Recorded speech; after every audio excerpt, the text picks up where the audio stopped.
ಕರ್ತನಾದ ಯೇಸು ಕ್ರಿಸ್ತನ ಮಹಿಮೆಯುಳ್ಳ ನಾಮದಲ್ಲಿ ಎಲ್ಲ ದೇವರ ಮಕ್ಕಳಿಗೂ ವಂದನೆಗಳು.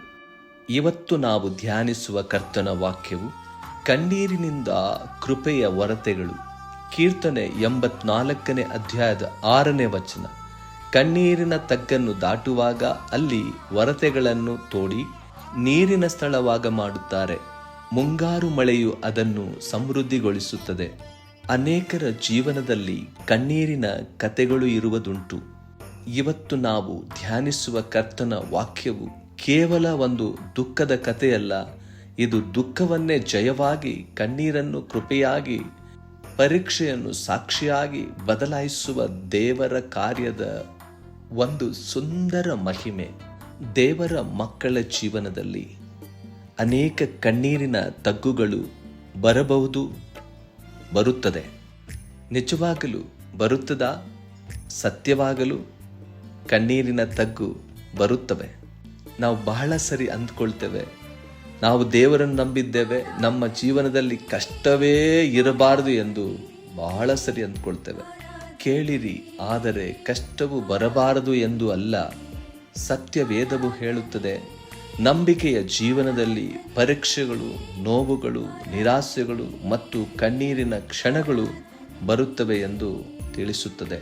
ಈ ವಚನದಲ್ಲಿ ಹೇಳಲ್ಪಟ್ಟಿರುವ ಹಾಗೆ ಕಣ್ಣೀರಿನ ತಗ್ಗು ಇದ್ದರೆ ಎಂದು ಹೇಳಿದೆ. ಕಣ್ಣೀರಿನ ತಗ್ಗನ್ನು ದಾಟುವಾಗ ಎಂದು ಹೇಳಿದೆ. ನಾವು ದೇವರ ಮಾರ್ಗದಲ್ಲಿ ನಡೆಯುವಾಗ ಕಣ್ಣೀರಿನ ಕಣಿವೆಗಳನ್ನು ಹಾದು ಹೋಗಬೇಕಾಗುತ್ತದೆ. ಯಾಕೆ ದೇವರು ಕಣ್ಣೀರಿನ ತಗ್ಗನ್ನು ಅನುಮತಿಸುತ್ತಾನೆ? ಯಾಕೆ ಅಂದರೆ ಕಣ್ಣೀರಿನ ತಗ್ಗುಗಳಲ್ಲಿ ನಮ್ಮ ನಂಬಿಕೆಯು ಶುದ್ಧವಾಗುತ್ತದೆ, ನಮ್ಮ ಪ್ರಾರ್ಥನೆಯು ಆಳವಾಗುತ್ತದೆ, ನಮ್ಮ ಅಹಂಕಾರವು ಮುರಿದು ಹೋಗುತ್ತದೆ, ದೇವರ ಮೇಲೆ ನಮ್ಮ ನಂಬಿಕೆ ಹೆಚ್ಚಾಗುತ್ತದೆ. ದೇವರ ಸನ್ನಿಧಿ ಎಷ್ಟು ಬೆಲೆಯುಳ್ಳದೆಂದು ನಮಗೆ ಸ್ಪಷ್ಟವಾಗುತ್ತದೆ. ಪರ್ವತದ ಮೇಲೆ ಇರುವಾಗ ನಾವು ದೇವರ ಆಶೀರ್ವಾದವನ್ನು ಕಾಣುತ್ತೇವೆ, ಆದರೆ ಕಣಿವೆಯಲ್ಲಿ ಇರುವಾಗ ದೇವರ ಹೃದಯವನ್ನು ಅರಿಯುತ್ತೇವೆ. ಉದಾಹರಣೆ, ಯೋಸೇಫನ ಜೀವಿತವನ್ನು ನಾವು ನೋಡುತ್ತೇವೆ. ಯೋಸೇಫನನ್ನು ತನ್ನ ಸಹೋದರರು ಆತನನ್ನು ಎತ್ತಿ ಗುಂಡಿಯಲ್ಲಿ ಬಿಸಾಕಿದರು. ಹಾಗೆ ಅವರು ಮತ್ತೆ ಒಂದು ಸಂಚನ್ನು ಮಾಡಿ ಆತನನ್ನು ಮೇಲಕ್ಕೆ ಎತ್ತಿ ಐಗುಪ್ತ ದೇಶದವರಿಗೆ ಮಾರಿಬಿಡುತ್ತಾರೆ. ಆತನು ಗುಲಾಮನಾಗಿ ಐಗುಪ್ತ ದೇಶಕ್ಕೆ ಹೋಗುತ್ತಾನೆ. ಆತನನ್ನು ಸೆರೆಮನೆಯಲ್ಲಿ ಹಾಕುತ್ತಾರೆ. ಆ ಸೆರೆಮನೆಯ ಕಣ್ಣೀರಿನ ತಗ್ಗನ್ನು ದಾಟಿಸಿ ಐಗುಪ್ತದ ಪ್ರಧಾನಿಯನ್ನಾಗಿ ದೇವರು ನೇಮಿಸಿದನು. ಎಂಥ ಅದ್ಭುತವಾದ ಸಂಗತಿಯಲ್ವೇ! ಗುಲಾಮನಾಗಿ ಹೋದಂಥ ಯೋಸೇಫನು ಆ ದೇಶದ ಪ್ರಧಾನಮಂತ್ರಿಯಾಗಿ ದೇಶದ ಆಡಳಿತವು ತನ್ನ ಕೈಯಲ್ಲಿ ದೇವಾದಿದೇವನು ಕೊಟ್ಟನು. ಯೋಬು ಎಲ್ಲವನ್ನು ಕಳೆದುಕೊಂಡರು, ದೇವರನ್ನು ಬಿಡಲಿಲ್ಲ. ಕೊನೆಯಲ್ಲಿ ದೇವರು ಅವನನ್ನು ಹಿಂದೆ ಇದ್ದ ಐಶ್ವರ್ಯಕ್ಕಿಂತಲೂ ಆಶೀರ್ವಾದಕ್ಕಿಂತಲೂ ಹೆಚ್ಚಾಗಿ ಆಶೀರ್ವದಿಸಿದನು. ಆಮೇನ್. ಇಲ್ಲಿ ಒಂದು ಮಹತ್ವವಾದ ಸತ್ಯವನ್ನು ನಾವು ನೋಡುತ್ತೇವೆ. ದೇವರು ಯಾವಾಗಲೂ ತನ್ನ ಮಕ್ಕಳನ್ನು ಕಣ್ಣೀರಿನ ತಗ್ಗಿನಿಂದ ಯಾವಾಗಲೂ ತಪ್ಪಿಸುವುದಿಲ್ಲ. ಏನ್ ಪಾಸ್ಟ್ರೇ, ನೀವು ಹೀಗೆ ಹೇಳ್ತಾ ಇದ್ದೀರಾ? ತಪ್ಪಿಸುವುದಕ್ಕಿಂತ ಇನ್ನೂ ಅದ್ಭುತವಾಗಿ ನಿನ್ನ ಪ್ರಾಣವನ್ನೇ ಕಾಪಾಡಿ ಸುರಕ್ಷಿತವಾಗಿ ದಾಟಿಸಿ ಮಹಿಮೆಯ ಕಡೆಗೆ ನಡೆಸುತ್ತಾನೆ. ಪ್ರೀತಿಯ ದೇವರ ಮಕ್ಕಳೇ, ನಮ್ಮ ಜೀವನ ಯೇಸಯ್ಯನಿಗೆ ಬಹಳ ಇಷ್ಟ. ಇಂದು ನೀವು ಕಣ್ಣೀರಿನ ತಗ್ಗಿನಲ್ಲಿ ಇದ್ದರೆ ದೇವರು ಬಿಟ್ಟಿದ್ದಾನೆಂಬುದಾಗಿ ಅರ್ಥವಲ್ಲ. ಕೆಲವೊಮ್ಮೆ ದೇವರು ನಮ್ಮ ಜೀವನದ ಅತ್ಯಂತ ಉತ್ತಮವಾದ ಕೆಲಸವನ್ನು ನಾವು ಅತ್ಯಂತ ಕಠಿಣವಾದ ಸಮಯದಲ್ಲಿರುವಾಗಲೇ ಆತನು ಮಾಡುತ್ತಾನೆ. ಕಣ್ಣೀರಿನ ತಗ್ಗು ದೇವರ ಅನುಮತಿಯ ಗುರುತಲ್ಲ, ಅದು ಅನೇಕ ಸಾರಿ ದೇವರ ಕಾರ್ಯ ಆರಂಭವಾಗುವ ಸ್ಥಳವಾಗಿದೆ. ನೋಡಿರಿ, ದೇವರು ಮಾಡುವ ಅತ್ಯಂತ ಉನ್ನತ ಕಾರ್ಯ. ಅಲ್ಲಿ ಹೊರತೆಗಳನ್ನು ತೋಡಿ ನೀರಿನ ಸ್ಥಳವಾಗ ಮಾಡುತ್ತಾರೆ. ಈ ವಾಕ್ಯದ ಸತ್ಯವೇನೆಂದರೆ, ದೇವರ ಮಕ್ಕಳು ತಮ್ಮ ಕಷ್ಟದ ಸ್ಥಳದಲ್ಲೇ ಆಶೀರ್ವಾದದ ಸ್ಥಳವನ್ನಾಗಿ ಮಾರ್ಪಡಿಸುತ್ತಾರೆ.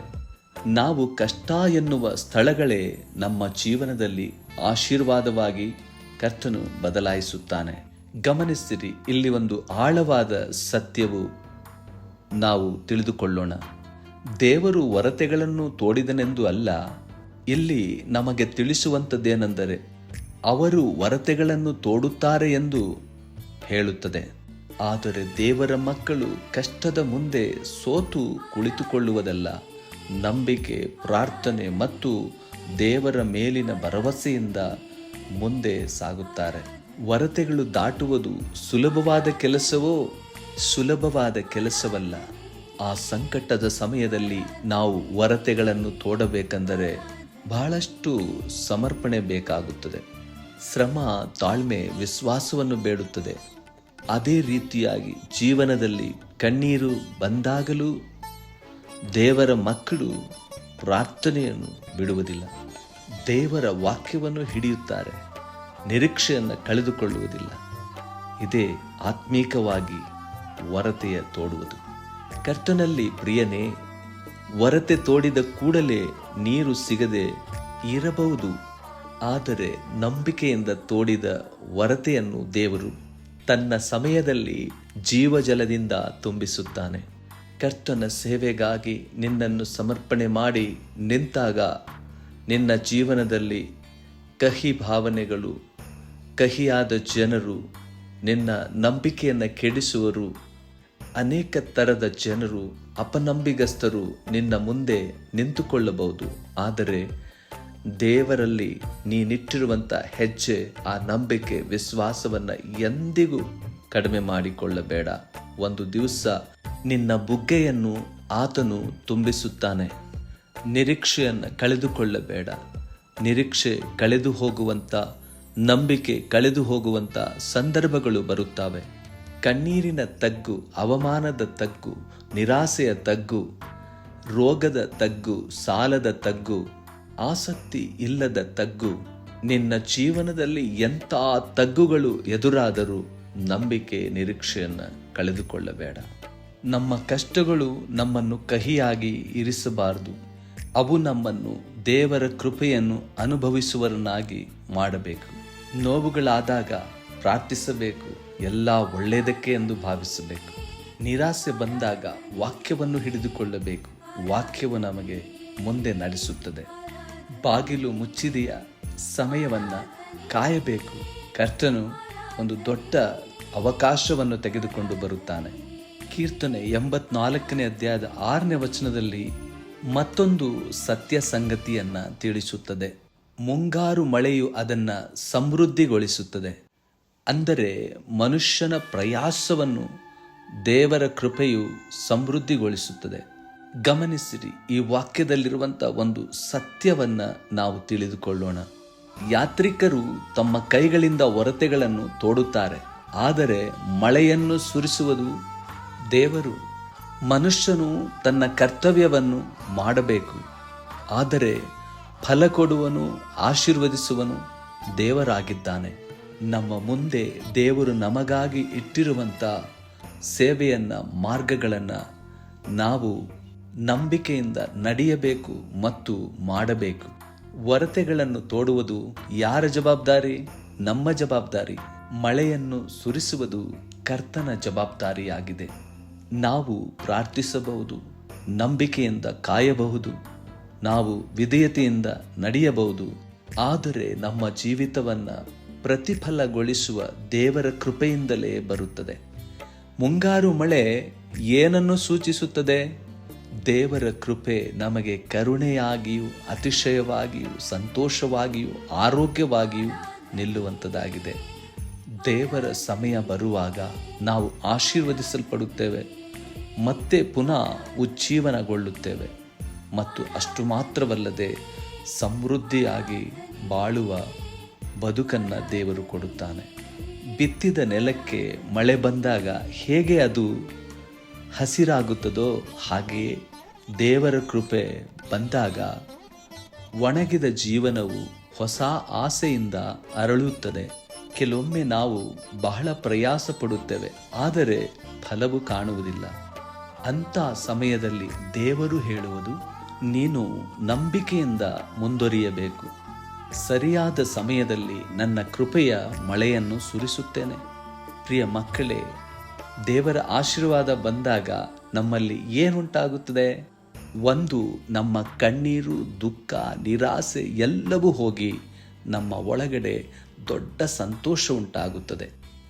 ಎರಡನೇದಾಗಿ, ನಮ್ಮ ಸೋಲು, ನಿರಾಸೆ, ಅವಮಾನ ಎಲ್ಲವೂ ಹೋಗಿ ನಮ್ಮಲ್ಲಿ ಸಾಕ್ಷಿಯನ್ನು ಉಂಟು ಮಾಡುತ್ತಾನೆ. ಮೂರನೇದಾಗಿ, ಬತ್ತಿದ ಜೀವನದಲ್ಲಿ ಸಮೃದ್ಧಿಯನ್ನು ತಂದು ಕಳೆಯನ್ನು ಗೊಳಿಸುತ್ತಾನೆ. ನಾಲ್ಕನೇದಾಗಿ, ಮುಚ್ಚಿರುವ ಬಾಗಿಲುಗಳನ್ನು ತೆರೆದು ತನ್ನ ಸೌಭಾಗ್ಯದಿಂದ ಆಶೀರ್ವದಿಸುತ್ತಾನೆ. ಕರ್ತನ ನಾಮಕ್ಕೆ ಸ್ತೋತ್ರವಾಗಲಿ. ನಮ್ಮ ಕಣ್ಣೀರು, ದುಃಖ, ವೇದನೆ ಎಲ್ಲವೂ ಆತನಿಗೆ ಗೊತ್ತು. ಇಂದು ನಾವು ನಡೆಯುವಂಥ ಪ್ರತಿಯೊಂದು ಕಣಿವೆಯು, ಪ್ರತಿಯೊಂದು ಮಾರ್ಗವು ಆತನಿಗೆ ಗೊತ್ತು. ನಮ್ಮ ಪ್ರತಿಯೊಂದು ಹೆಜ್ಜೆಗಳು ಆತನಿಗೆ ಗೊತ್ತು. ಅದಾದ್ದರಿಂದ ಧೈರ್ಯವಾಗಿರಿ. ಈ ಕಣಿವೆ ನಮ್ಮ ಅಂತ್ಯವಲ್ಲ. ದೇವರು ಈ ತಗ್ಗಿನ ಆಚೆಗೆ ನಮ್ಮನ್ನು ಕರೆದುಕೊಂಡು ಹೋಗುತ್ತಾನೆ. Amen, hallelujah. ಪ್ರಿಯರೇ, ಕಣ್ಣೀರಿನ ರಾತ್ರಿಗಳು ಎಷ್ಟೇ ಉದ್ದವಾಗಿದ್ದರೂ ದೇವರು ಸಿದ್ಧಪಡಿಸಿರುವ ಸಂತೋಷದ ಬೆಳಕು ಖಂಡಿತವಾಗಿ ಉದಯವಾಗುವುದು. ಇಂದು ನಮ್ಮ ಜೀವನದಲ್ಲಿ ಬತ್ತಿದ ಹೊಲದಂತಿರಬಹುದು, ಆದರೆ ನಿರಾಸೆ ಪಡಬೇಡಿರಿ.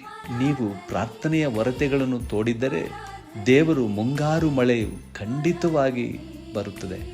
ಯೇಸಯ್ಯ ಕೃಪೆ ಸುರಿಸುವಾಗ ವರ್ಷಗಳ ಕಣ್ಣೀರು ಕ್ಷಣದಲ್ಲಿಯೇ ಸಂತೋಷವಾಗಿ ಬದಲಾಯಿಸುವನು. ಸೋತು ಹೋಗದೆ ನಮ್ಮ ಜೀವಮಾನದ ಎಲ್ಲ ದಿವಸಗಳು ನಾವು ಹೊರತೆಗಳನ್ನು ತೋಡುತ್ತಾ ಇರಬೇಕು. ಆದರೆ ಮಳೆಯನ್ನು ತಂದು ಸಮೃದ್ಧಿಗೊಳಿಸುವನು.